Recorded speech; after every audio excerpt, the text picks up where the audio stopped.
Tai treneri, koks būtų trumpas komentaras po varžybų, kurias laimėjo 4-1? Laimėjom šiandien 4-1, aš galvoju, kad antrą kėlinį tikrai sulošėm gerai. Tai, kaip mes norim, pavyko, tokios kontratakos geros. Turėjom ne vieną dar gerą progą puikiai, bet vartininkas jau labai užtikrintai žaidė taip pat.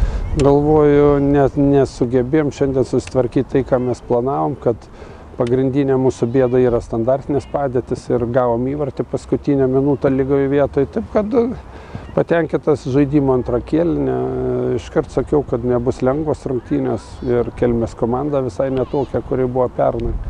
Taip, kad tikrai kova tokia buvo ir, aišku, pelnytai nugalėjom, galvoju.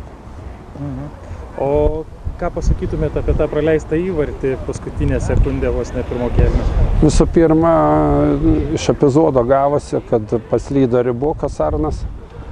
Paskui nesėkmingai sulošė Olbergis, kuris lygioje vietoje numušė į kampinį ir aišku, Jonas Kinderis turėjo dengti Lunskį prie visų standartinių, Lunskis iššoko ir įmušė įvartį. Aišku, paskutinę minutę, kada gauni, yra labai sunku.